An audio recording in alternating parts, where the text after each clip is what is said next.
c'est Clé, t'as encore acheté une nouvelle moto? Non mais attends Moumoun, celle-là elle est spéciale je te jure. Peut-être qu'elle passe l'aspi?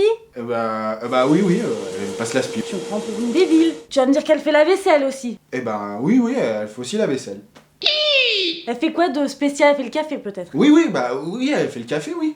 Bon, on a peut-être un peu exagéré. La nouvelle K16 100 GT ne fait pas le café, ne passe pas l'aspi, et ses valises ne se transforment pas non plus en lave-vaisselle. En revanche, cette grosse GT est une moto surprenante, capable de se soumettre à la moindre volonté du motard. Il n'en fallait pas plus pour qu'à la Web TV Moto Journal, on teste l'ensemble de ses possibilités. Vous entendez ce bruit? Non, c'était pas une Ferrari, c'est juste la nouvelle K16 100 GT.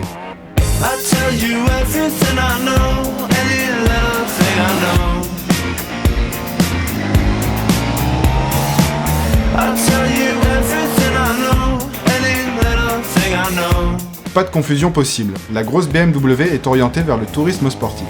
Malgré ses 357 kg tout plein fait, elle surprend par sa maniabilité, sa stabilité et des trajectoires précises.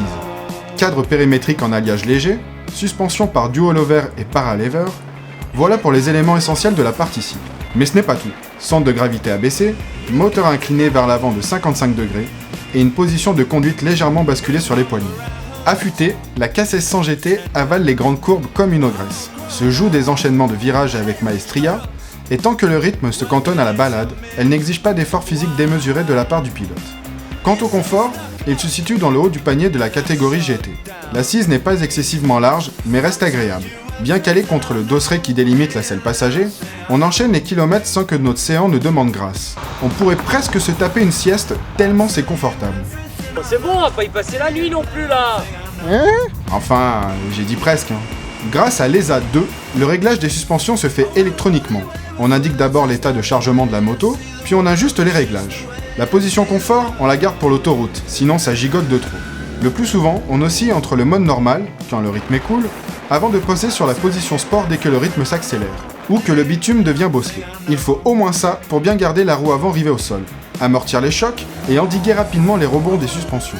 Et ça marche, car là où on aurait déjà rendu la main avec d'autres motos, on passe de plus en plus vite avec la K16. Belle prouesse pour une machine de 360 kg.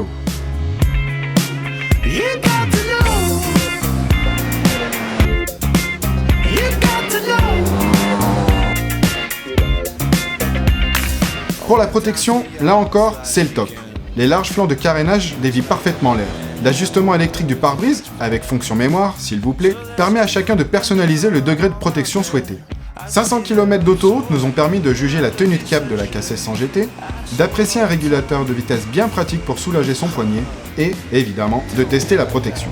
Et chez Moto Journal, quand on parle de protection, on prend les choses très au sérieux. Verdict, avec cette BMW, vous sortez toujours couvert. La K16 100, c'est un peu comme une Nintendo DS de luxe. Et côté équipement, on atteint le pléthorique, notamment dans cette version full option. Tout d'abord, le 6 cylindres hyper compact et puissant, puisqu'il lâche 160 chevaux en version débridée. 3 modes de cartographie d'injection influent sur l'arrivée de la puissance, la mise en action de l'anti-patinage et le réglage des suspensions.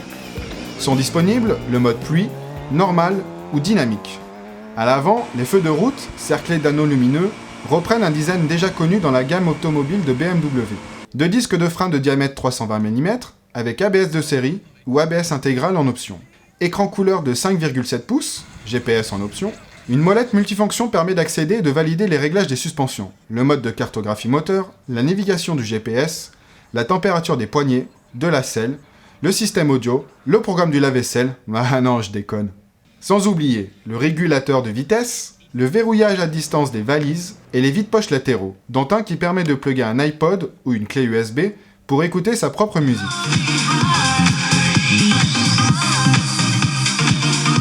À une vitesse constante de 90 km/h, BMW annonce une consommation de 4,5 litres au 100, avec un réservoir de 24 litres. Tout ça nous donne, théoriquement, une autonomie de 533 km.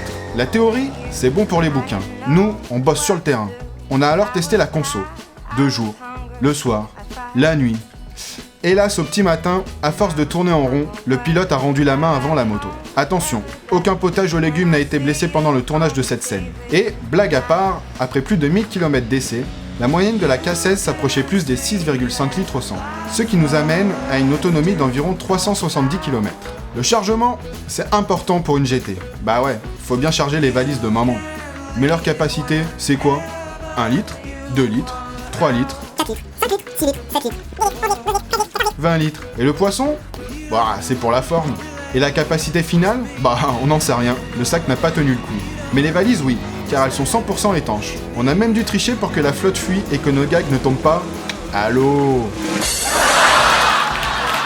Grosse nouveauté de la K1600 GT, son éclairage adaptatif. Ah ok, mais c'est quoi? C'est un système qui corrige le faisceau du phare principal pour compenser le basculement de la moto lorsqu'on freine ou qu'on accélère. Ah ok, mais comment ça marche? Eh bien, le feu de croisement est formé par un module de projection au xénon orientable grâce à un miroir réflecteur.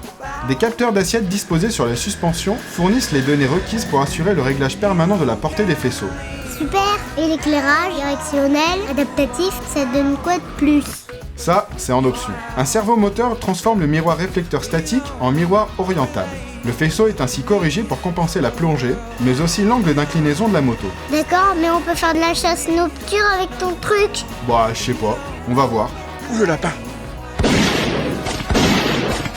Le monsieur, il a tué le lapin. Sur la K1600 GT, on a aimé le caractère et la souplesse du 6 cylindres, la rigueur de la partie cycle, le confort et la protection, la facilité de navigation dans l'ordinateur de bord. On n'a pas aimé les bruits de transmission et la poignée des gaz sans course morte.